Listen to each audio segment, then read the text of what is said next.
കയ്യിലെടുത്ത 5 പൈസയിൽ പക്ഷെ എനിക്ക് എബ്രോഡ് പോയേ പറ്റും. ജർമ്മനിയിലൊരു സ്റ്റുഡൻറ് എന്ന രീതിയിൽ ഞാൻ പറയുന്നു, നമ്മളൊന്ന് മെനക്കെട്ടാൽ നമുക്ക് കിട്ടാവുന്ന സാധനം.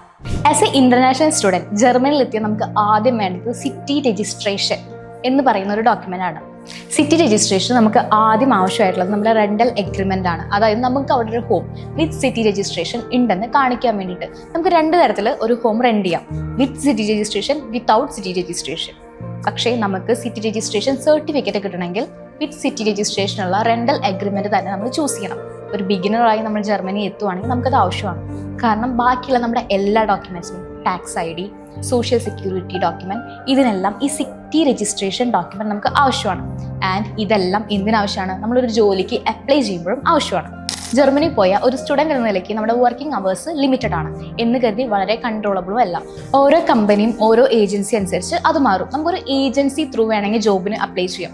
അങ്ങനെയാണെങ്കിൽ നമ്മുടെ ജോലി ഡിസൈഡ് ചെയ്യുന്നത് ഏജൻസി ആയിരിക്കും. ഓരോ ദിവസം നമുക്ക് എന്താണ് ജോലി എന്ന് ഡിസൈഡ് ചെയ്യുന്നത് ആ ഏജൻസി ആയിരിക്കും. അതിന് ചില ഏജൻസിയിൽ കോസ്റ്റ് ഉണ്ട്, ചില ഏജൻസിയിൽ കോസ്റ്റ് ഇല്ല. നമുക്ക് വരുന്ന സാലറിയിൽ നിന്ന് ആ കോസ്റ്റ് ഡിഡക്റ്റ് ആയി പോകും.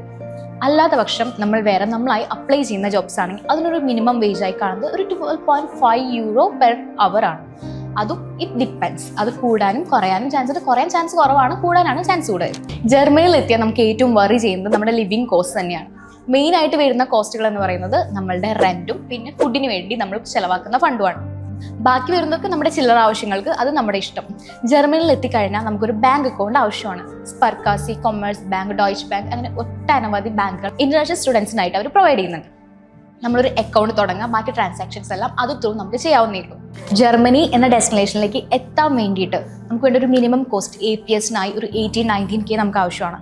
വിസയ്ക്ക് നമ്മളൊരു 7-8K അവിടെയും കൊടുക്കണം. പിന്നെ വേണ്ടത് നമുക്ക് ഫ്ലൈറ്റ് ടിക്കറ്റ് ആണ്. ഫ്ലൈറ്റ് ടിക്കറ്റും നമുക്കൊരു എക്സ്ട്രാ ലഗേജ് ആയിട്ട് ഒരു 50K ഉള്ളിൽ ഒതുങ്ങും വിത്ത് സ്റ്റുഡൻറ് ഓഫേഴ്സ്. സ്റ്റുഡൻറ് ഓഫേഴ്സ് ആണെങ്കിൽ നമുക്ക് പൈസ ഇനിയും കുറഞ്ഞും കിട്ടും.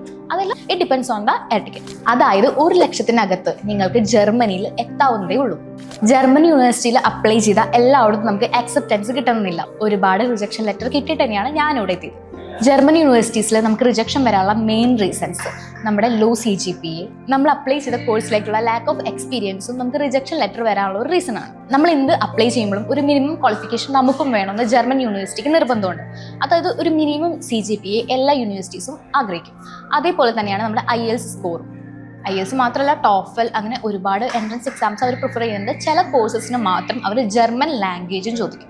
ജർമ്മനിയിൽ നമുക്ക് ഇഷ്ടപ്പെടുന്ന എല്ലാ ഇന്ത്യൻ ഫുഡ്സും കേരള ഫുഡ്സും സ്നാക്സും എല്ലാം അവൈലബിൾ ആണ്. അതിനുള്ള കടകളും സൂപ്പർ മാർക്കറ്റ്സും ഗ്രോസറി ഷോപ്സും എല്ലാം നമുക്ക് അവൈലബിൾ ആണ്.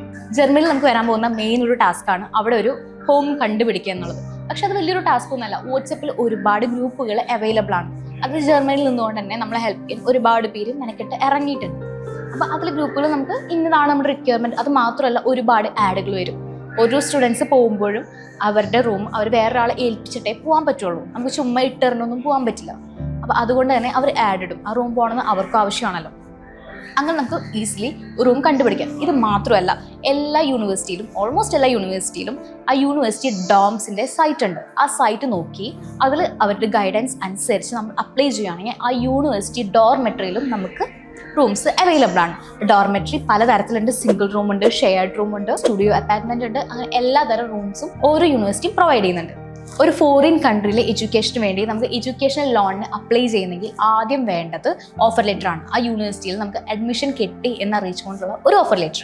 ഓഫർ ലെറ്ററിന്റെ കൂടെ നമുക്കൊരു സ്പെസിഫിക് എമൗണ്ടിന് കൂടുതൽ, അതൊരു 8 lakhന് കൂടുതലൊക്കെയാണ് നമുക്ക് ലോൺ വേണ്ടതെങ്കിൽ നമ്മൾ കൊളാറ്ററലായി എന്തെങ്കിലും ഡോക്യുമെന്റോ ഗോൾഡോ എന്തെങ്കിലും നമ്മൾ വെക്കേണ്ടി വരും. അതർവൈസ് നമുക്ക് ഒരു കൊളാറ്ററൽ ഡോക്യുമെന്റും ഇല്ലാതെ തന്നെ നമുക്ക് ലോൺ കിട്ടും. ഓഫർ ലെറ്റർ മാത്രം മതിയെന്ന് ചോദിച്ചാൽ അതും പോരാ. വിസയ്ക്ക് നമ്മൾ അപ്ലൈ ചെയ്യുമ്പോൾ എന്തൊക്കെ ഡോക്യുമെന്റ്സ് ആണോ അതിൽ പറയുന്നത് അതേ ഡോക്യുമെന്റ്സ് നമ്മൾ ബാങ്കിലേക്ക് ലോണിന് അപ്ലൈ ചെയ്യുമ്പോഴും ആവശ്യമാണ്. It's like IELTS certificate, APS, അങ്ങനെയുള്ള കുഞ്ഞു സാധനങ്ങളും നമുക്ക് ആവശ്യമാണ്. പിന്നെ നമ്മുടെ ഡിഗ്രി സർട്ടിഫിക്കറ്റ് ജെന്യുവിൻ ആണോ അത് എല്ലാം കൂടി അവർ നോക്കും.